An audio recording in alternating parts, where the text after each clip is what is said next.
Meus irmãos, boa noite a todos. Que a paz do Mestre Jesus possa continuar conosco. Agradecemos a direção da casa pelo convite para fazermos o trabalho, a direção na pessoa da Madalena. Agradecemos os irmãos presentes. Agradecemos ao nosso irmão Albêncio, que vem com tanta fraternidade trazer essa bênção que é a voz dele, né? Que acalma, que tranquiliza, que prepara o ambiente para o nosso trabalho espiritual, né? Então, muito obrigado, meu irmão Albêncio. A nossa casa tem muitos talentos, né? O Albêncio é um deles, né? Tem um coral, e se Deus quiser, cada dia vai crescer mais e multiplicar mais esses talentos. Meus irmãos, hoje nós trouxemos esse tema, a paz é o nosso verdadeiro lar, um pouco inspirado num evento que ocorreu comigo há muitos anos em sala de aula, quando eu falei que eu acreditava no ser humano, que eu acreditava que o ser humano era bom por natureza. E uma menina, uma aluna, ela entrou numa briga, numa discussão, falando que não, que para ela o ser humano não era bom. O ser humano, ele era mau por natureza. E que muitas vezes, quando alguém praticava a caridade, fazia o bem, fazia isso apenas como uma casca social para aparecer. E eu falei para ela que existe também esses casos, mas que não, que existe gestos de amor, de caridade que são genuínos, que vêm do fundo da alma, do coração, como vários seres que passaram por aqui demonstraram, como Chico Xavier, Maria Teresa de Calcutá. Mas eu entendi depois o contexto dessa aluna. Ela passava por muitos conflitos internos e pessoais, e depois ela revelou que as pessoas próximas a ela demonstravam muito egoísmo, muito apego às questões materiais, então por isso que ela tinha essa concepção que se misturava também a uma certa teologia de que o ser humano nasce em pecado. Existe uma teologia assim, que o ser humano, quando ele nasce, ele já nasce pecador. E o Espiritismo fala que todos nós somos filhos de Deus. E como filhos de Deus, nós temos a natureza de Deus em nós, porque o filho carrega a genética do Pai. Deus é a suprema bondade, misericórdia e perfeição. Então nós temos tudo isso dentro de nós também, para ir conquistando à medida que a evolução vai sendo processada. Então, inspirado nisso, nós trouxemos esse tema. E também, meus irmãos, como é importante nós refletirmos sobre a paz no mundo de hoje. O mundo está passando por muitos conflitos. Sabemos que é um período transitório, é um período que a civilização terrena está passando, para sairmos do mundo de provas e expiações e entrarmos no mundo mais regenerado. Mas hoje nós temos muito sofrimento.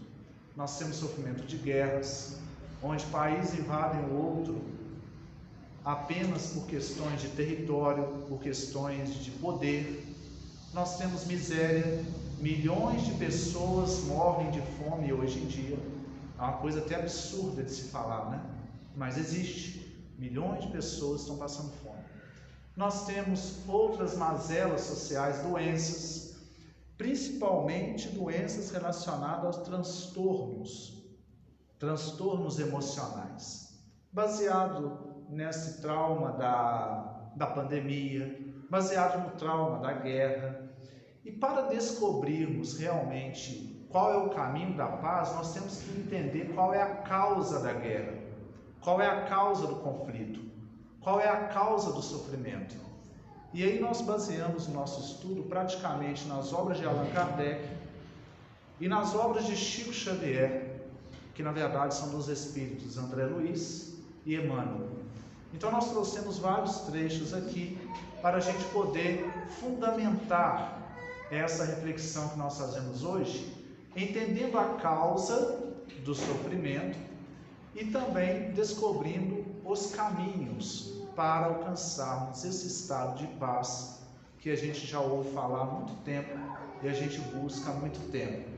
Alguém tem alguma dúvida que Chico Xavier vivia em paz? Alguém tem alguma dúvida que a irmã Dulce, a freira lá da Bahia, vivia em paz? Será que alguém tem alguma dúvida que Jesus vivia em paz e vive em paz? Então a gente percebe que a paz é possível aqui na Terra. Só que existem algumas coisas que entravam a gente entrar nesse estado e encontrar esse estado de alma, esse estado de consciência. E aí nós vamos basear em alguns estudos. Mas antes disso, veja bem, meus irmãos, se retirássemos todas as pessoas da Terra hoje, haveria conflitos? Haveria guerras? Haveria poluição? O que os irmãos acham? Na verdade, existe até um documentário que fala que todos os seres humanos desaparecessem do planeta, a natureza rapidamente conseguiria se reestruturar e voltar ao normal, porque a natureza ela está imantada nas leis de Deus. Então, qual é o problema então? O mundo é de provas e expiações? O mundo não. Nós ainda somos belicosos, nós ainda somos problemáticos como seres humanos. Então, começando por aí, a gente começa a perceber que o modo de se transformar o mundo é só transformando o homem. Nós poderíamos já estar vivendo um mundo de regeneração aqui. Nós já temos, cientificamente falando, avanços maravilhosos no campo da tecnologia, da medicina, do transporte, da comunicação. Já poderíamos estar vivendo um paraíso aqui. Não precisaríamos estar poluindo a terra com combustível fóssil, petróleo. Nós já temos energias renováveis, tecnologia à vontade para isso. Energia solar, energia eólica. Poderíamos ter carros elétricos aí espalhados por todo lugar. Não precisava desses carros fazendo muito barulho e poluindo o ar. Já temos recursos de ter uma terra harmonizada, renovada. O que falta? Fraternidade, consciência. Alimento tem para todo mundo? Tem alimento para todo mundo. Porque o alimento que é jogado fora hoje daria para matar a fome do planeta todo. Então falta fraternidade. Então o principal trabalho dos espíritos superiores que coordenam a evolução da Terra é renovar o próprio ser humano. Só se renova o mundo quando se renova o ser humano. Olha o que Allan Kardec diz no Livro dos Espíritos, na questão 913, quando ele fala sobre os vícios, porque sabemos que o mundo está mergulhado nessa atmosfera porque nós somos viciosos, de certa maneira. Estou falando de forma geral, né? Vícios de toda ordem. Então, Allan Kardec pergunta assim, entre os vícios, qual o que podemos considerar radical, ou seja, o principal vício do ser humano? Vício é qualquer coisa que escraviza o ser humano, qualquer coisa que nos deixa escravo, que não nos deixa ser livres, né? Os Espíritos respondem o seguinte: já o dissemos muitas vezes, o egoísmo. O egoísmo é o principal vício, que está na raiz de todos os outros vícios que existem na Terra. Dele deriva todo o mal. Estudai todos os vícios e verei que no fundo de todos existe egoísmo.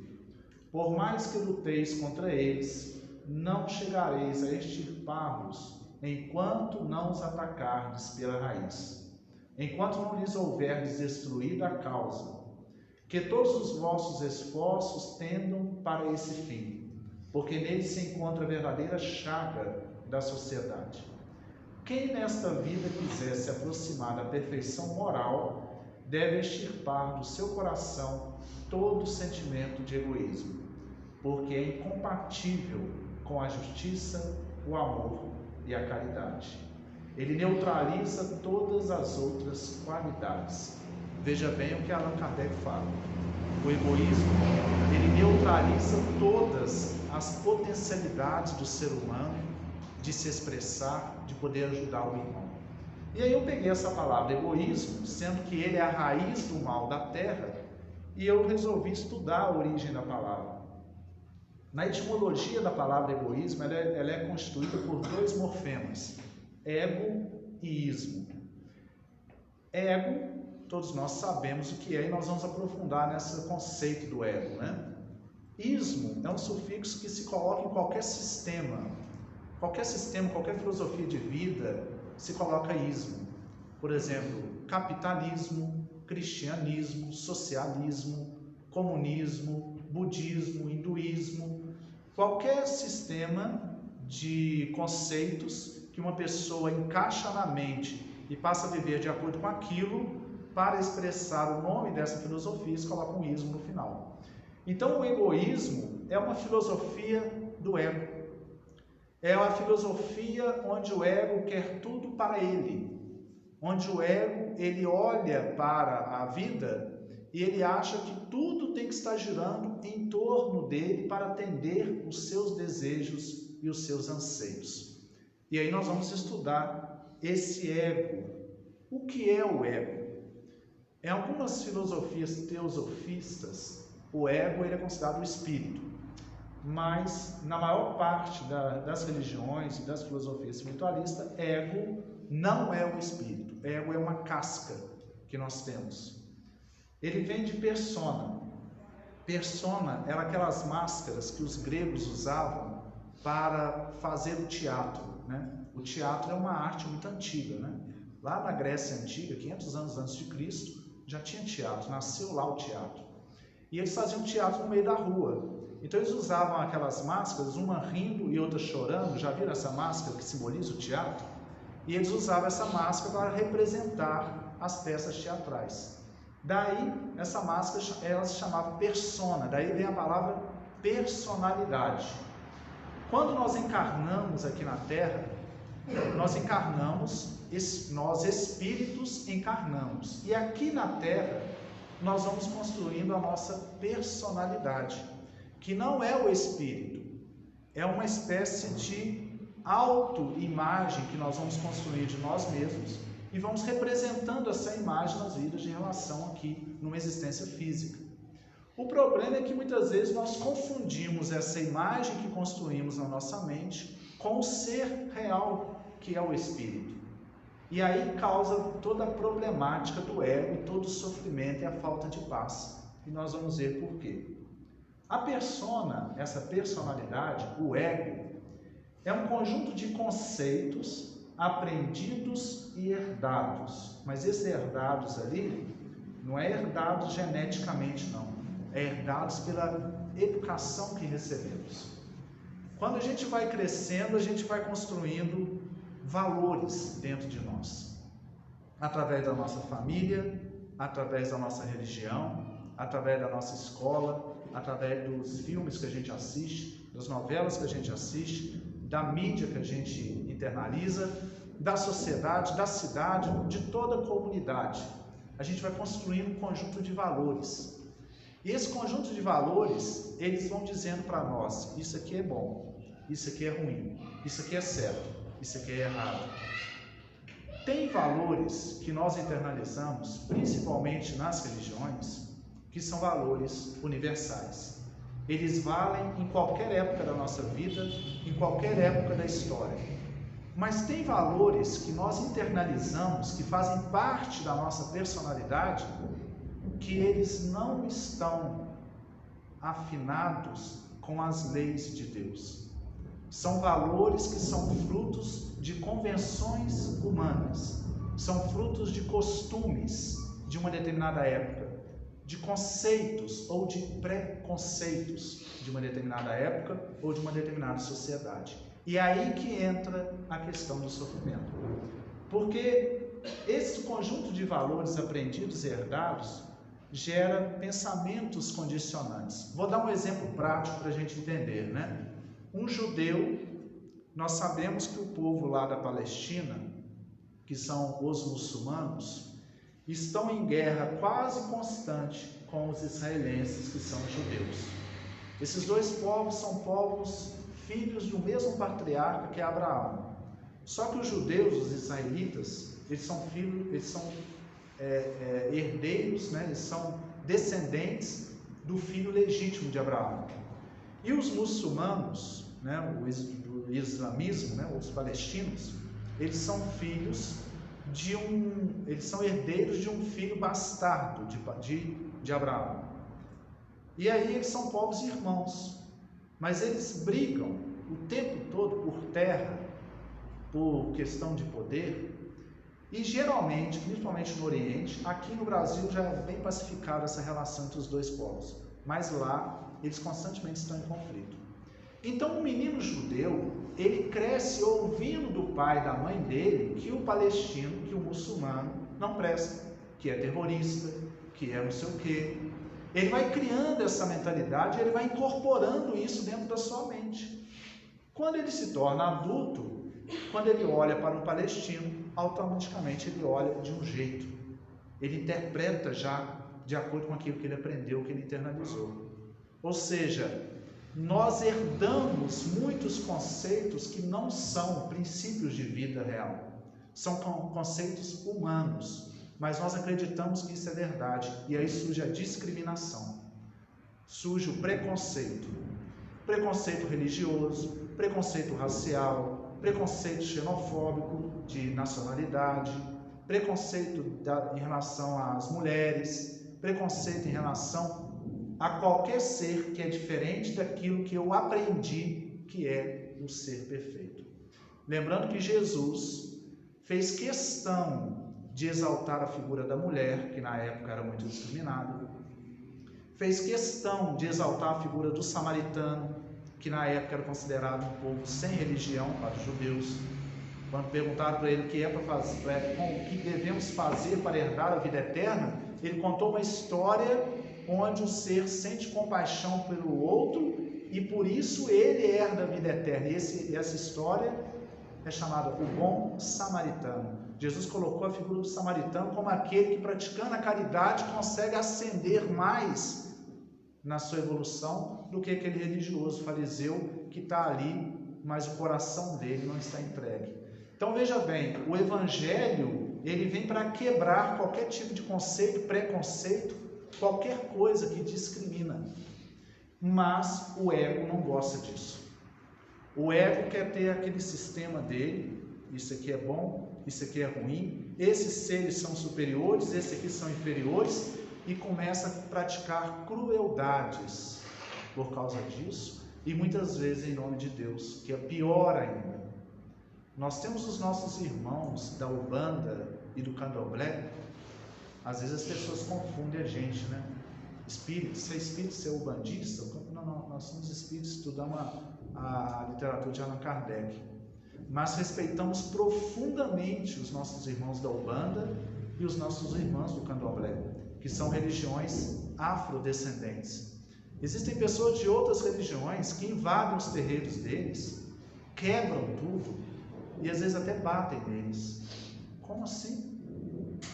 Só porque eles professam uma religião que tem a liturgia deles, o jeito deles, eu acho que a minha religião é a única verdadeira e eu me dou o direito de invadir o templo do outro e quebrar tudo. Como assim? Imagine nós invadindo um templo evangélico e quebrando tudo. Não pode ficar falando só que Jesus salva, não, que tem que praticar o bem. É o direito deles. Imagine bem os irmãos católicos invadindo a gente aqui, mas eles fazem com os irmãos das religiões afrodescendentes e não causam tanta polêmica. Por quê? Porque são minorias. Porque geralmente não tem expressão social. Aí as pessoas não se incomodam.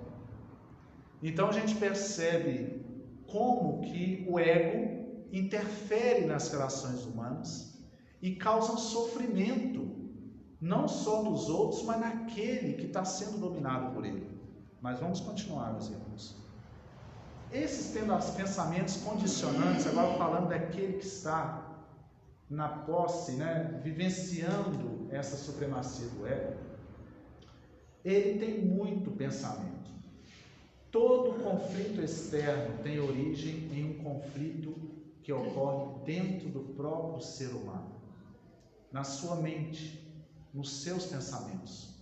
O Dr. Augusto Cury fala, aquele psiquiatra, que toda pessoa que fere um dia já foi ferido. Uma pessoa que sofre muito é porque ela pensa demais. Nós estamos numa sociedade onde a mente está dominando o ser, a consciência. O pensamento acelerado tem alcançado quase todo mundo. A pessoa está pensando, ela chega em casa, ela está pensando, no trabalho ela está pensando, quando ela está almoçando ela está pensando, quando ela está tomando banho ela está pensando, nunca pensando naquilo que ela está fazendo naquele momento, sempre está pensando em outra coisa, em um problema, em alguma coisa, e está dormindo, está pensando, porque sonha a noite inteira, acorda cansado de tanto pensar. O corpo parou, mas a mente não parou. E aí nós tiramos trechos, meus irmãos, sobre o pensamento, principalmente de André Luiz. Olha bem o que André Luiz fala no livro Respostas da Vida, no capítulo 23.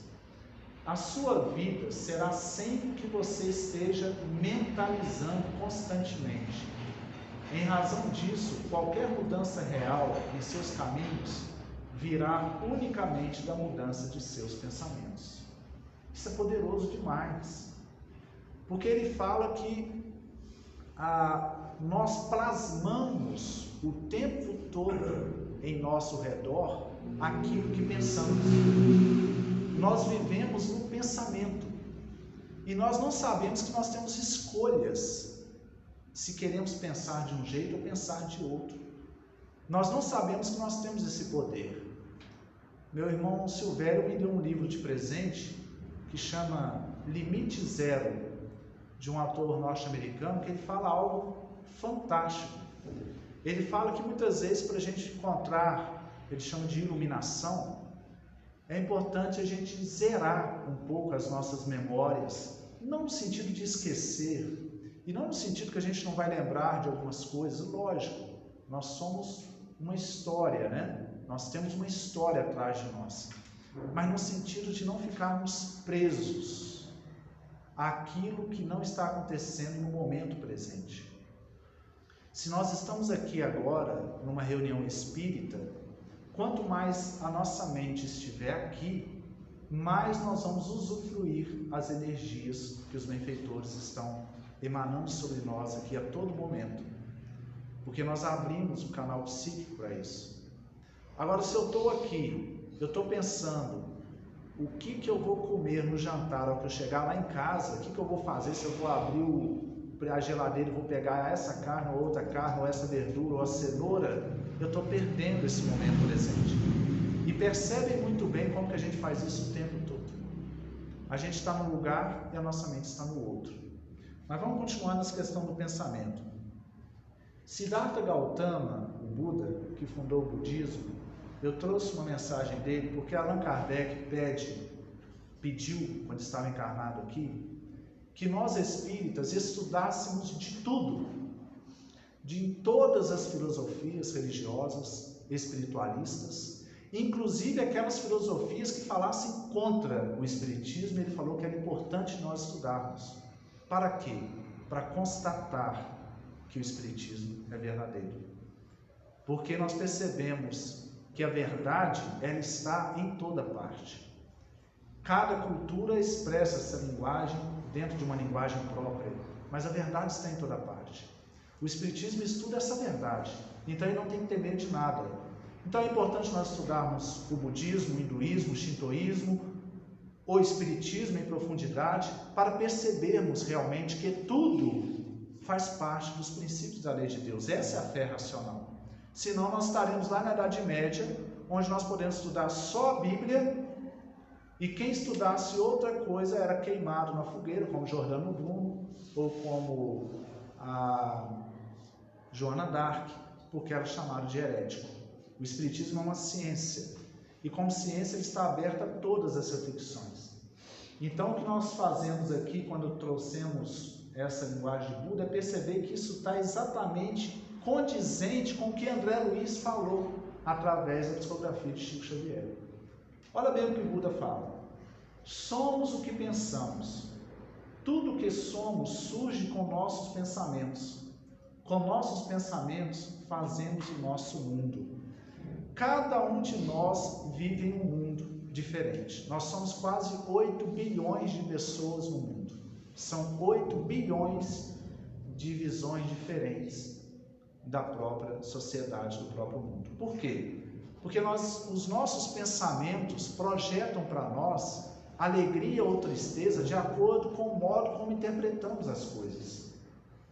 Uma pessoa que está no processo depressivo, ela dificilmente vai olhar uma praia linda e vai achar beleza na praia. Ela vai olhar, mas ela não vai ver. Ela pode ver um animalzinho vindo brincar com ela e aquilo ali não vai ter graça nenhuma. Porque o estado mental da pessoa está com pensamentos condicionantes negativos. Agora, pega uma pessoa positiva, uma pessoa que tem um pensamento positivo, uma pessoa que tem esperança, que tem fé no coração. Ela pode estar passando por qualquer dificuldade, ela vai encarar como desafios e dificuldades. E ela vai lidar da melhor maneira possível com aquilo, mas não vai mergulhar de cabeça para baixo na desesperança e na falta de fé. Então tudo é o quê? É o pensamento. O nosso pensamento controla o nosso mundo. Nós somos felizes ou tristes de acordo com o modo como pensamos. E é isso que os Espíritos estão dizendo. Nós temos esse poder através do nosso pensamento. André Luiz, na obra de Chico, ele levou um susto muito grande quando ele chegou aqui na Terra, depois que desencarnou. Ele desencarnou, ficou numa situação difícil, depois ele melhorou, foi resgatado, foi para nosso lar, que é uma colônia espiritual. Lá o espírito André Luiz recebeu um tratamento e conseguiu se harmonizar. Quando ele se harmonizou, depois de um ano trabalhando na cidade espiritual, ele voltou para visitar a família. Está no livro Nosso Lar, escrito por André Luiz através de Chico Xavier. Quando ele voltou, ele levou um susto muito grande, porque ele olhou as ruas do Rio de Janeiro, e assim acontece em toda parte do mundo, e ele percebeu algo cinza cobrindo toda a rua, meio escuro, como fosse uma energia escura cobrindo a rua e a cabeça das pessoas. E aí ele perguntou ao mentor: o que é isso? E aí o mentor explicou para ele: isso aí é a matéria mental emitida pelos habitantes do plano físico. Essa matéria mental, ela está assim escura porque é uma matéria mental negativa, porque as pessoas estão com muita raiva no trânsito, com muita mágoa, com muito apego às coisas, com muito sentimento voltado para a questão do mundo, né? O poder, o apego, a mágoa, a raiva, a inveja. Isso tudo é matéria mental. As pessoas estão emitindo isso e isso fica em volta delas. E as pessoas não sabem que é elas mesmas que estão emitindo isso. E aí ficava pairando aquela energia assim. E tinha aqueles focos de luz. Uma casa espírita, um outro templo, uma casa onde tinha uma oração no lar, onde estava acontecendo o evangelho no lar. Ali eram focos de luz, porque ali as pessoas mudavam a vibração mental e passavam a produzir luz espiritual em torno de nós. Então, no plano espiritual, o pensamento é matéria mental. E essa matéria está aqui agora. Se nós começamos a pensar em Jesus, pensar no bem, no perdão, na caridade, nós estamos plasmando isso em volta da gente. E aqui, como é uma casa espírita, nós estamos no estudo, isso vai ficando até, essa luz vai ficando até mais forte, porque todos nós vamos pensando junto. Mas também quando a gente está na rua, está em casa, se a gente mantém esse padrão de pensamento positivo, a gente está mantendo essa energia, essa psicosfera em torno da gente. E a gente está se mantendo bem. Agora, se a gente cai em padrões de pensamentos negativos, aí a gente vai produzindo um outro tipo de matéria desequilibrante, que com o tempo acaba desequilibrando o nosso corpo também, produzindo doenças até, né? O umbral, por exemplo, a gente ouve muito na palavra umbral, né? Que André Luiz usou. O umbral nada mais é que uma matéria mental plasmada pelos espíritos. Ou seja, não é uma região geográfica, é uma situação vibracional o umbral. Então, se eu desencarnei e eu sou muito apegado às coisas do mundo, à matéria, ao poder, a dinheiro, a sensualidade, a mágoa, a raiva, se eu estou muito nisso, se eu ainda não visitei sentimentos voltados para a espiritualidade, para o desapego, para aquilo que é mais sutil, quando eu desencarnar, eu vou me reunir àqueles que estão afins comigo. Então, o umbral acaba sendo uma reunião de espíritos que estão naquela faixa vibratória ainda negativo, que não se perdoaram ainda, porque tem essa questão da autocobrança, né? Muitos de nós não nos perdoamos e a gente fica agarrado em processos de condicionamentos mentais. Bom, a colônia Nosso Lar tem lá no livro Nosso Lar contando que todo dia à tardinha eles fazem uma oração. Todo dia, às 6 horas, a colônia toda para e eles fazem uma oração coletiva, onde é transmitida para a colônia toda. Eu fico imaginando uma cidade toda assim, cidade espera feliz, 6 horas, todo mundo para 5 minutinhos para orar, para elevar os pensamentos. Meus irmãos, isso tem um poder de mudar a faixa vibratória, que é como se fosse um padrão de segurança. Lá no Altivo, onde eu dou aula, nós estamos com um projeto lá que já tem mais de ano, onde todo dia, depois do recreio, a escola toda para e nós fazemos 5 minutos de meditação. Uma pessoa vai conduzindo uma meditação guiada e os alunos vão acalmando, depois volta às aulas e volta diferente. E aí teve uma época que eles quiseram acabar com o projeto, aí os próprios alunos pediram, não vai ter os 5 minutos de silêncio, não tempo de silêncio, eu acho que é um tempo de silêncio, porque é algo que refaz. Então, práticas como essa ajudam a gente a manter um padrão mental, um padrão de pensamento capaz de nos manter em um estado melhor, né? Mas como ter o controle desse processo mental?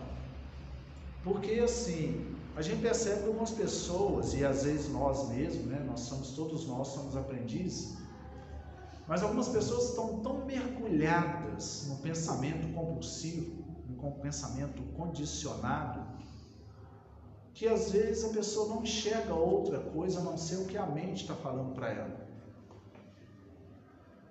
Como assim? Quando o nosso pensamento está muito acelerado, quando a gente está pensando demais, a gente está preocupado demais com as coisas, a gente olha mais para a nossa mente do que para a realidade que está à nossa frente. Então uma pessoa está conversando com a gente, pode estar falando palavras maravilhosas, eu não vou escutar, porque eu estou prestando atenção apenas no que a minha mente está falando, e não no que a pessoa está falando. Isso não acontece, às vezes, diariamente, a gente para com uma pessoa e começa a conversar com a pessoa, você olha nos olhos da pessoa, que a pessoa não está com você, ela está olhando para você, mas não está enxergando, ela está ouvindo, mas não está escutando, porque a mente está carregando ela para um outro lugar. Às vezes ela tem um compromisso daí 1 hora, ela está pensando o que ela vai fazer daí 1 hora. Então, como lidar com isso, né? Com essa disfunção que a gente tem de pensamento, de pensar demais e não conseguir controlar o tipo de pensamento que a gente quer ter. Lembrando, meus amigos, que mais de 70% das doenças são de origem psíquica, são as doenças psicossomáticas. Então, nós estamos vivendo transtornos de pânico, de ansiedade em índices muito intensos, muito grandes. É alarmante a quantidade de pessoas tendo esses sintomas, por causa de todos esses conflitos que estão acontecendo, que cria esses padrões de pensamento. Mas tudo está tendo origem onde? No pensar. Como eu estou pensando? Então a primeira coisa é observar. É observar a si mesmo. Como que está o meu padrão de pensamento? Eu estou pensando sobre o que no dia a dia? Desde quando eu acordo até quando eu vou dormir, eu estou pensando sobre o que? Eu penso muito também. Não faço força para não ficar. Pois é. Dizia antigamente, matutando, né? Eu penso muito. Será que não é por isso que a pressão da senhora subiu um pouquinho agora há pouco? Porque a senhora estava pensando em vir para a palestra, ficou ansiosa? Ela vai abaixar, ela foi a 20, eu fiquei ansiosa. Pois é. Aí ele me esperou. Aí eu passando, não, vai para casa espírita. Pois é, e agora abaixou, está abaixando. Está bem, graças a Deus. Então o pensamento descontrola a pressão arterial, a pessoa fica ansiosa, a pressão dispara. né? O pensamento, ele influencia no grau de imunidade do corpo, né? A pessoa. O pensamento influencia no batimento cardíaco,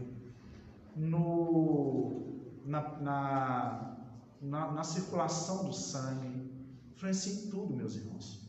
Nós somos espíritos habitando o corpo, e esse corpo, ele recebe os comandos do ser que pensa, e as nossas células reagem de acordo com o tipo de pensamento que nós estamos emitindo.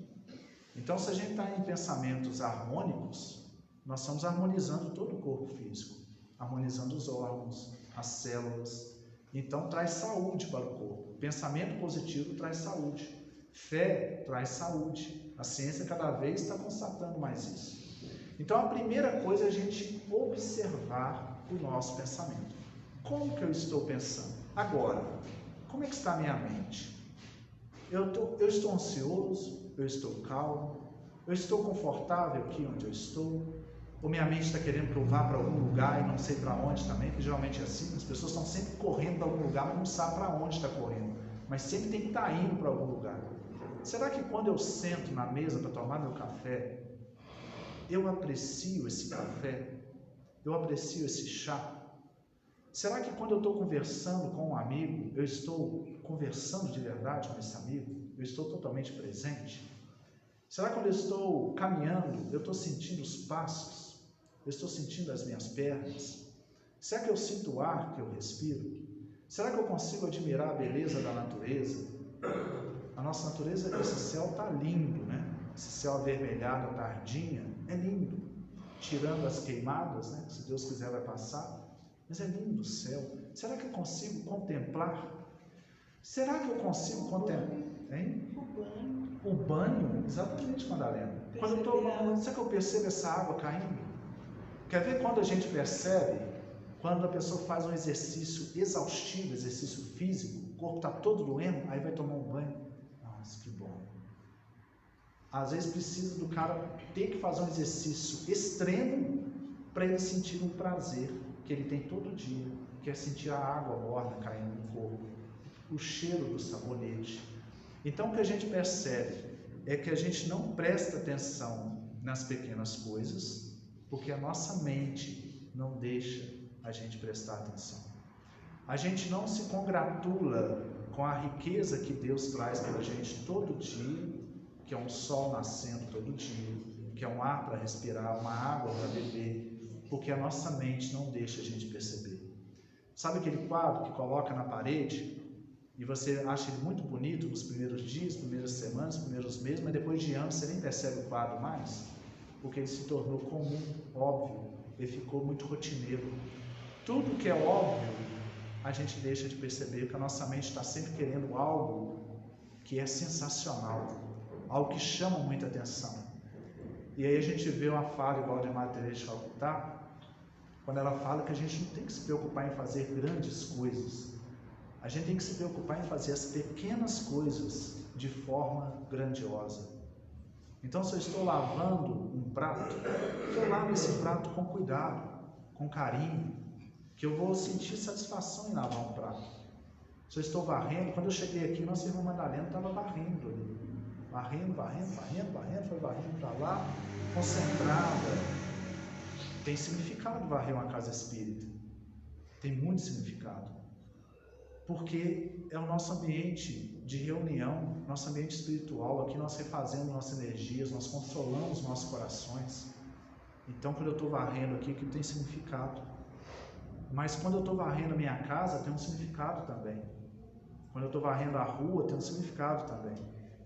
Um dia eu estava lá em casa, muitos anos, e era de madrugada, e eu estava observando a rua e eu vi um rapaz que estava varrendo a rua. E eu achei muito interessante que ele abaixava e estava sozinho no meio da rua. Ele abaixava, arrancava com as mãos uns matinhos pequeninos e continuava varrendo. Eu fiquei pensando assim, para esse homem ter esse cuidado de, sozinho na rua, ninguém vendo, eu estava, mas não sabia que eu estava vendo, ter o cuidado de ali arrancar o matinho com a mão para deixar essa rua mais limpa, é porque ele está dando valor à atividade que ele está fazendo. Ele está fazendo com carinho, com cuidado. Era um rapaz que até desencarnou e tocava violão, esqueci o nome dele, ele morava perto de casa ali. Onde ele estiver, que eles recebam essas vibrações. Eu percebi ali estado de presença. Então os nossos pensamentos são eles que muitas vezes impedem da gente perceber Deus na vida da gente perceber o milagre da vida ao nosso redor a todo momento. Todos nós temos dores profundas, dores difíceis, mas não tem outra saída enquanto estamos aqui a não ser trazer a nossa mente para o momento presente, perceber o que podemos fazer agora. Não tem outra saída a não ser trazer a mente para o agora e perceber que a nossa evolução acontece agora. E essa dor, ela vai passar, mas ela vai passar de acordo com a profundidade que eu consigo me colocar no momento presente, seja qual dor for. Então o pensamento, ele controla tudo, inclusive a noção de eternidade, que somos seres imortais, ela vem quando conseguimos ficar mais presentes. O medo da morte, ele existe muito quando a mente está dominando, quando os pensamentos compulsivos estão dominando. Mas quando a gente acalma e silencia, a gente vai percebendo algo de eterno dentro de nós. E a gente vai passando a viver mais em paz. André Luiz fala no livro Resposta da Vida, no capítulo 23, outro trecho, que é o seguinte: observe que verificará que você mesmo atraiu para o seu campo de influência tudo que você possui, tudo aquilo que faz parte do seu dia a dia. Nós atraímos para nós o que pensamos, nós atraímos o que sentimos. Nós temos essa escolha de escolher que tipo de pensamento que queremos ter e que tipo de sentimentos queremos ter. Não é a vida que nos força a pensar assim. Nós temos esse poder de escolha. E quando mudamos o padrão mental, as coisas em torno vão mudando gradativamente também, porque a sua vibração mudou. É como se estivesse passando dois amigos conversando numa rua e tem um cachorro muito bravo do lado. Se um amigo dentro dele tem muita raiva, esse cachorro ele vai perceber de alguma forma, e se ele avançar em um dos dois, ele vai avançar naquele que está com raiva, porque ele vai sentir alguma coisa ali no cheiro, alguma coisa na vibração, que aquele indivíduo está naquela faixa, e ele vai para cima dele.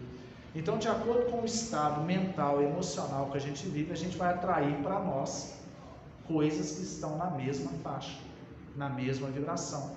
Uma pessoa que está em muito conflito, quando ela começa a falar, ela pode estar falando de Jesus, que ela atrai conflito, ela vai atrair agressividade, porque às vezes o conteúdo é Jesus, mas o tom de voz, a maneira como fala, não tem nada de Jesus, tem de raiva, de conflito e de guerra. Então nós atraímos para nós aquilo que emitimos para o universo. Tudo que a gente emite em torno, aquilo volta. O universo é o maior espelho que existe, é um espelho de nós mesmos. Então, à medida que nós vamos mudando o entorno também. A gente vai trazendo para a nossa vida aquilo que queremos. Primeiro a gente tem que visualizar. Nosso irmão Renato um dia chegou contando, às vezes quando ele aparece lá no nosso escritório lá para conversar, e é muito bom a conversa do irmão. Um dia chegou contando algo que eu achei bem interessante. Ele estava lendo uma obra e ele falou assim: Rosélio, a obra estava dizendo algo muito interessante, que quando a gente consegue vislumbrar, né, a gente numa determinada situação, nós já caminhamos 50% nela. Não sei se o irmão está lembrado. Tipo assim, eu quero fazer isso na minha vida. Primeiro eu tenho que me enxergar fazendo aquilo. Se eu me enxergo fazendo aquilo, eu já dei grandes passos em direção, porque eu já abri porta na minha mente para aquilo acontecer na minha vida. Então eu tenho que abrir a minha mente para as coisas chegarem primeiro. Como é que eu quero ter paz se eu ainda não abro o meu coração para a paz? Como é que eu quero ter uma vida tranquila se eu ainda não abro a minha mente, o meu coração para um estado de tranquilidade? E esse estado de tranquilidade, ele é interno, ele é construído dentro da gente. Basta a gente escolher. Basta a gente fazer essa escolha e depois construir esse novo padrão de pensamento. No livro Alvorada do Reino, no capítulo 6, Emmanuel escrevia através do Chico, tem um capítulo na sementeira de cada dia.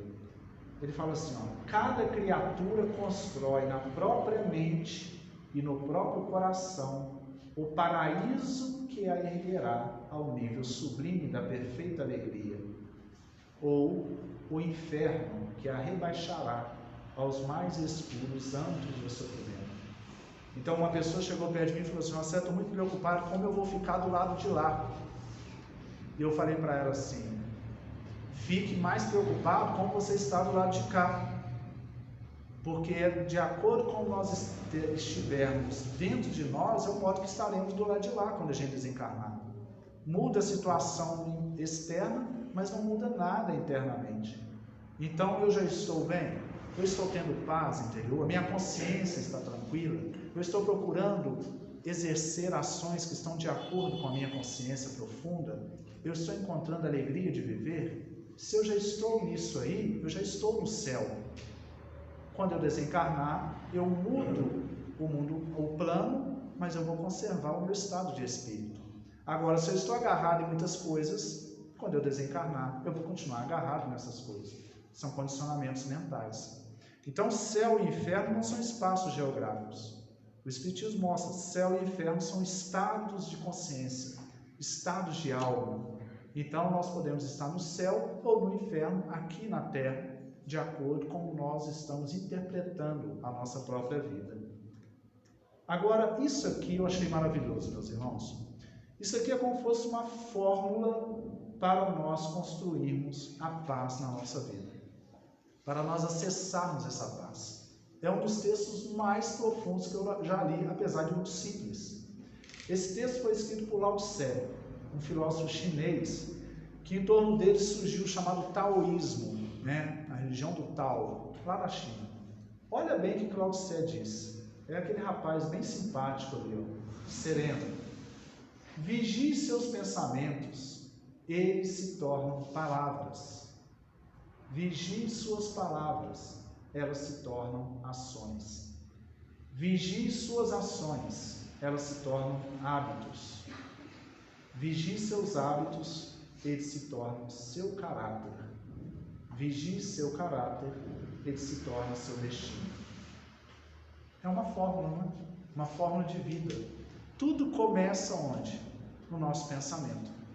Se nós estamos tendo pensamentos ligados à compaixão, à caridade, à espiritualidade, se nós estamos produzindo esse pensamento dentro de nós, nós vamos, através desses pensamentos, proferir palavras, porque da boca fala o que está cheio o coração. Jesus disse isso. Então as nossas palavras serão de paz, de concórdia, de compaixão. E essas palavras vão influenciar as nossas ações também. E vamos exercitar essas ações de compaixão, de caridade, de perdão, de misericórdia. Essas ações, com o tempo, vai se tornando hábitos. E Allan Kardec dizia que a verdadeira educação espiritual é aquela que cria hábitos, novos hábitos. Essa é a educação real. E esses hábitos vão forjando o nosso caráter. E de acordo com o nosso caráter, nós vamos ser direcionados para um destino. Então percebe que tudo depende de nós. A responsabilidade absoluta da nossa vida está em nossas mãos. Agora, essa questão muitas vezes tem que ser colocado em método. Se eu, por exemplo, estou com um pensamento muito atribulado, que eu crie um método, por exemplo, de meditar todo dia pela manhã. Eu medito todo dia e ali na meditação eu vou reconhecendo como está a mente, eu vou acalmando e vai criando um novo condicionamento. Que eu crio um hábito, como Santo Agostinho dizia, lá no livro Evangelho segundo o Espiritismo, não, no livro dos Espíritos, de ler, de repassar o meu dia antes de dormir. Como é que foi, processar as coisas, para ver o que eu acertei, o que eu errei, e dormir em paz. Fazer um hábito de uma leitura antes de dormir, uma oração, um evangelho no lar, uma frequência à casa espírita. Percebe quando nós decidimos a frequentar uma reunião na casa espírita, seja no domingo, na segunda, na terça, na quarta, na quinta, na sexta, como que às vezes acontece um monte de coisa no dia para não deixar a gente ir para a reunião? É uma coisa que acontece ali, é uma preguiça, é um sono, é alguma coisa ali. É porque é um novo hábito que nós estamos inserindo na nossa vida. Se a gente persevera, daí a pouco aquilo fica natural e fica prazeroso. Então, tudo na vida a gente vai inserindo hábitos saudáveis e esses hábitos vão direcionando os nossos pensamentos para pensamentos mais equilibrantes. Jesus, meus irmãos, foi chamado no Evangelho de o príncipe da paz. Jesus foi chamado de o príncipe da paz porque onde ele estava, ele envolvia aqueles que estavam ao redor na paz dele. A energia dele trazia paz. Tanto é que Pedro, uma certa feita, Jesus estava partindo, Pedro chegou e falou assim: não vai não, mestre, fica mais com a gente. Jesus, o magnetismo dele era tão forte que quando as pessoas entravam em contato com ele, entravam no estado de presença que ele vivia. E aí a gente percebe por que Jesus marcou tanto a história humana. Por que até o calendário nosso ocidental ele é dividido em antes de Cristo e depois de Cristo? Porque o que Jesus disse, Sócrates disse muitas coisas. O próprio Siddhartha Gautama, o Buda, disse que foi 500 anos antes de Cristo. Então muita coisa, muitas frases que estão no Evangelho estão em outras religiões até mais antigas. Mas Jesus marcou muito porque ele vivia num estado de paz. Ele vivia num estado de presença. E uma pessoa que vive no estado de presença, o que é que ela faça, ela vai emanar dela essa energia da paz. Por isso que ele marcou tanto a época. Por isso que quando ele ascendeu aos céus, depois da crucificação, os discípulos assumiram com tanta fé o cristianismo, porque eles experimentaram um grau de paz tão grande no coração deles, que nada do mundo mais abalava. Mesmo que eles fossem presos e colocassem naquelas arenas onde tinha aqueles leões que os romanos soltavam para poder matá-los e eles gritarem, festejando que estavam matando lá pessoas, eles entravam cantando, louvando Jesus, porque eles já tinham acessado dentro deles mesmo um grau de paz imenso, intenso. Então o que estava acontecendo em volta já não influenciava tanto, porque eles já estavam com os pensamentos dentro do padrão do Cristo. Então, meus irmãos, esse singelo estudo que nós trouxemos hoje é apenas para trazer essa mensagem. A nossa paz é o nosso verdadeiro lar, ela já está dentro de nós. Ela é um espaço de silêncio que está lá dentro, é um templo que tem lá dentro de nós. E nós podemos chegar até ele sempre que precisamos. Basta que a gente conduza os nossos pensamentos dentro de padrões harmônicos. A gente cria hábitos para manter pensamentos positivos. Olhar a vida e perceber que a vida prossegue. Todo dia é um dia novo. Todo dia é uma nova oportunidade. Todo dia é uma oportunidade para a gente reparar os nossos erros e construir coisas boas e coisas novas. Então esse pensamento assim faz com que a gente perdoe, mas não perdoe alguém especial, mas perdoe a vida como ela é.